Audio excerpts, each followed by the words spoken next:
Let's talk about a movie that we both really, really enjoyed. Bliss on Amazon Prime. Of course, I'm joking. I don't know. Did you like it? I thought it was horrible. Really? I thought it was okay. Well, I thought the third act ruined the whole thing. Oh, really? Yeah. I mean, it was. Well, it's an interesting premise, but to me, it just really just I don't know. It kind of. Basically, a gentleman. It was to me. It was good to see Owen Wilson back amongst the living. Yeah. You know what I mean? And acting just again, it's crazy. Especially in like. He was kind of doing older dad roles before he disappeared, but like now he's firmly in that like a gray haired. I agree. It was a little bit weird to see him be like a dad of a teenager, not only but like an older teenager, not like a college not like a 12-year-old, basically. I think right. Yeah, and I was like, oh man, I guess you're right. Like the Wedding Crasher days and the Zoolander days, those are long gone. Yeah, the man. last and time I think I saw him, me, in a way. He was in what was that Jason Sudeikis movie, the Hall Pass? That's like the last time he's been in things since then, but like I was like, okay, that was close to 10 years ago, so he had a family in that, and I guess those kids would be in college now. Like he kind of like based actors' age kind of on previous roles like that, so it's not inaccurate. It just makes us feel old, I guess, right? Right. I mean, it's weird. I mean, he's had probably some well documented struggles, and it's just so weird for a guy that we kind of assume has the world by the balls, you know what I mean? Of just, good looking dude, funny, movie star, and he's had his real struggles. And so this is an interesting movie, knowing kind of some of those things, and then watching him be in this kind of depressing, weird role that is very non-Owen Wilson-like. You know what I mean? He's gone and done some of his stuff. He's going to go back to do the quirky stuff with the French Dispatch that's coming out, I think, later this year or next year. But like, this is probably one of the more darker movies I've seen of him in. And just to kind of give you a quick rundown of what the movie's basically about, is that Owen Wilson plays this guy who seems to be kind of middle management at some sort of tech support corporate job. He seems distracted. He's going through a divorce. He's on some sort of medication. It's not really clear. There's just the opening scene is him trying to kind of do a refill. He doesn't seem incredibly worried about his work and his job, but he seems to be falling behind. He's he gets called into specific drawings of a specific. He has like a dream place that he keeps on dreaming of, and it's all incredibly specific. Like, this is this house, and like here's the hotel it's in, and here's the name of the hotel, and the observatory near, and the bay, and the woman. He keeps on seeing the same woman appear, that he can't stop drawing, who looks a little suspiciously like Salma Hayek.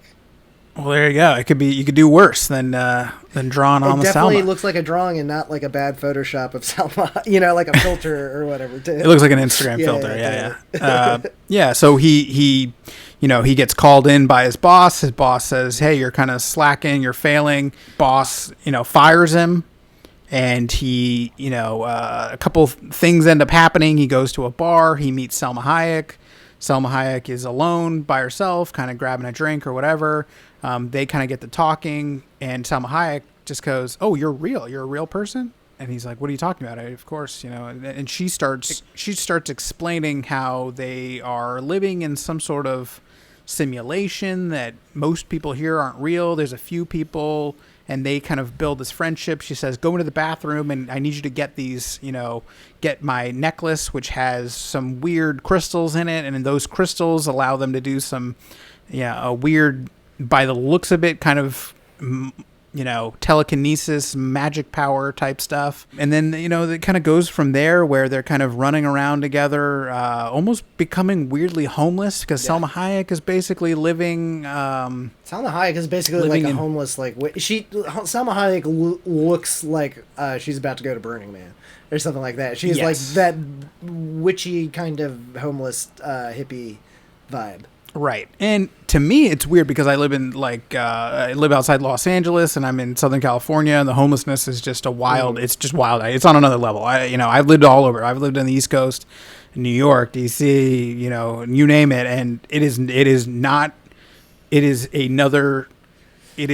the NFL of homelessness out here. You know what I mean? It is major league homelessness. I think this movie takes place because like there's a point where like Ross and I paused it and like I think Owen Wilson writes down Salma Hayek's number and it's a 301 number, isn't that California or something? LA?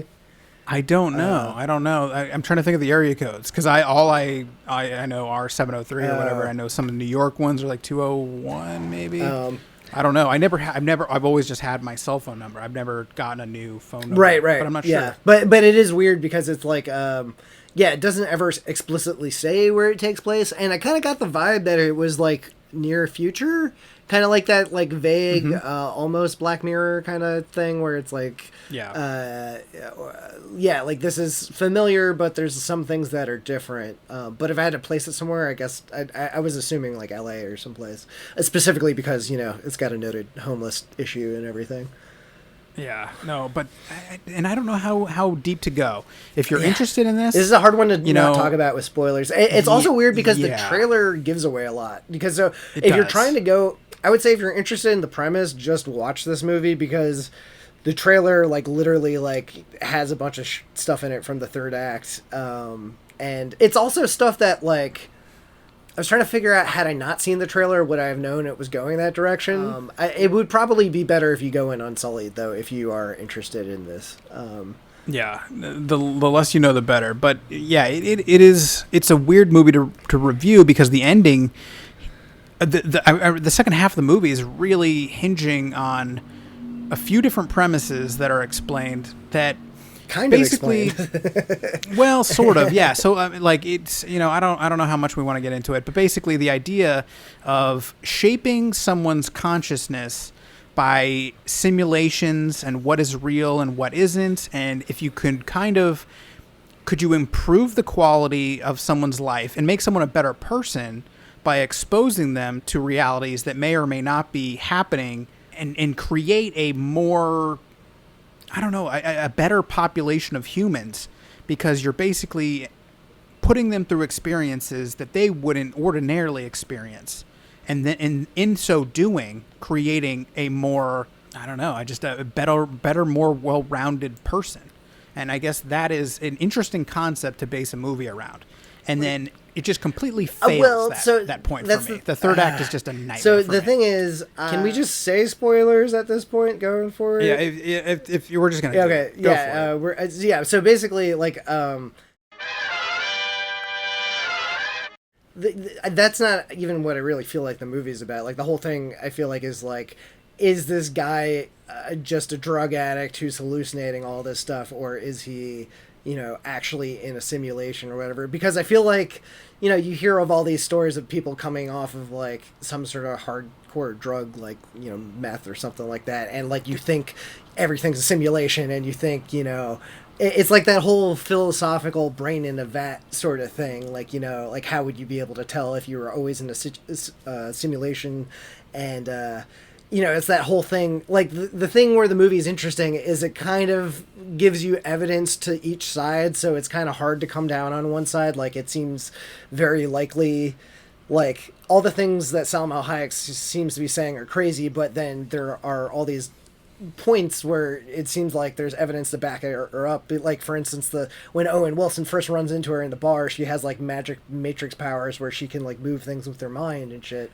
You assume like, okay, maybe there's something there, but I always kind of read it as like, okay, this whole movie is like even if it's not explicitly about it, it feels like it's like kind of supposed to be about people's like, struggles with drug addiction, especially like the opioid epidemic in America and everything like that. So it's like, I think that's the most interesting thing, because if you're an addict or you're kind of going through some mental issues, you don't know, when you're in it, right? Like you think that you're, everyone else is against you or whatever, or everyone else is part of the simulation, and this drug or whatever is the only way to see through it. So like, yeah, it felt like the way they were playing everything, like all the especially all the stuff with the kids, like the daughter in particular, like I liked that, the emotional part, like, you really could feel I felt for that character because this is gonna be so rough to like just watch your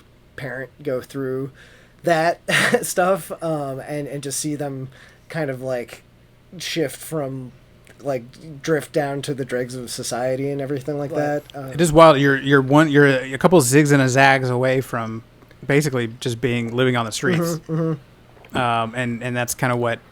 It's weird how Owen Wilson has 2 children. He's divorced from his wife. It sounds like he was always kind of complaining about, oh, I've got an injury, I need pills for that, or I've got my knee hurts. And one of the he has a daughter and a son, and the son has basically kind of just given up on him, cut him out, doesn't accept his calls, whatever. The daughter is desperate to kind of keep him up and posted and moving, and wants him to attend family functions and things like that. But yeah, he's kind of basically checked himself out from life, and there's scenes where they kind of run into each other, where he's obviously kind of living on the street, and the daughter kind of can't believe it, and he kind of plays it off like he's just waiting for a friend real quick who's Salma Hayek, who's trying to buy drugs. Like, that seems it's like so a whole rough.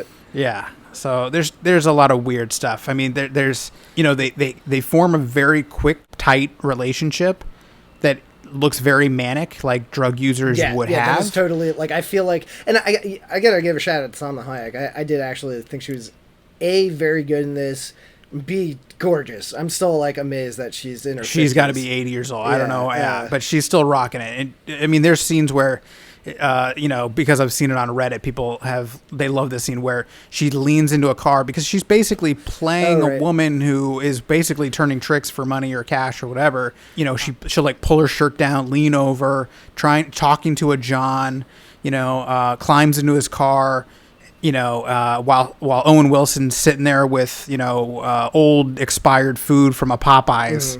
Kind of a thing, and waiting for her to come back, and that's just his existence. He's just sitting on a milk box, waiting for Salma Hayek to finish up, and then come back and eat a cold chicken sandwich. But like that's the thing I liked about this, because like I feel like, just once again, perspective is so important in movies like this. Like I feel like I've met these people, you know what I mean, and I feel like just getting a view into like maybe what some of their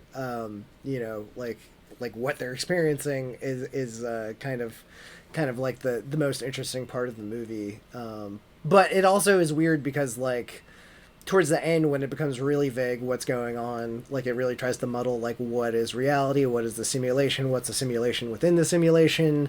It kind of doesn't make sense. Like, there's the whole thing where the stuff that kind of puts that action of the movie in motion is this dude's boss. Like, he accidentally kills his boss when he's getting fired in the beginning of the movie, and then he finds out in the third act that the boss was never dead to begin with. So I was like, was he just hallucinating all of that? Like, it's hard to parse because you're stuck in Owen Wilson's like kind of weird, messed up, drug-addled perspective. Like, what is reality? Like, does he suffer a psychotic break in the boss's office because he's kind of been let go? Yeah.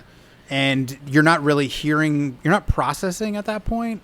Like, I've been fired a number of times, and I remember going, like, not processing it in the moment. Like, you're literally shell just shocked, like, kind of zoom. Yeah, totally. Where you're just distant glance. You just hear like a tone buzzing in your ears as you're like thinking about your life. Yeah. And I was like, I wonder if that's what he's talking about at this moment. You know what I mean? If he's just going through this because the boss is like, hey, did you hear me? Hey, are you listening to me? Yeah. Like, maybe he just kind of zoned out that entire meeting and then eventually did leave or something like that.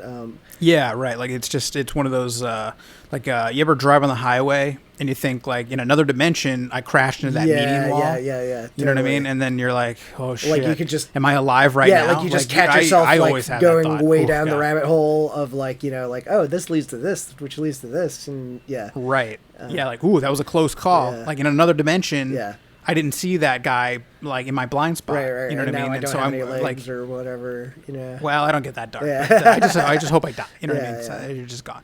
But I think about that all the time. Of like how many of these weird, little zigzags. Yeah, could have led you. Can which you choose the adventure story leads you to your doom or whatever. Exactly. Yeah. But I if we're going full in. I really didn't like the whole like weird utopian science, Yeah. weird society thing with Bill Nye. Yes, I forgot he was in that. It really, it's. I was like, what is this? Like, there's some, they're living in like Saint-Tropez Right. or some tropical Greek island where it's all just academics and scientists, and they're like, I was like, this is some weird, insane, nonsense version of what we all think is going to happen. Yeah. I don't think And, so. I think it's like, well, so the question is, was that the point? Because I never for a second was like, felt any tension like, oh, is this the real world actually? Is Salma Hayek right and not some crazy, homeless lady or whatever? And I just never had that, I never bought into that because it was so obvious that this utopian society is like too utopian to be realistic at all. But I guess that's the thing. Like, that's the thing is like, that kind of just all led into my like, I read it strictly as like, this is a drug addicted person's, perspective of the world. And if you're, messed up on drugs and you come up with some weird ass Philip K. Dick alternate reality that would make for a good, bad sci-fi novel maybe or something like that. totally. No, I agree. It definitely gives you that weird Philip K. Dick. What was his crazy book where he's hallucinating and thinks he's talking to God? I'm trying to remember. I read it, but man. anyway, He's got man, so there's a lot. many. Oh yeah, I don't.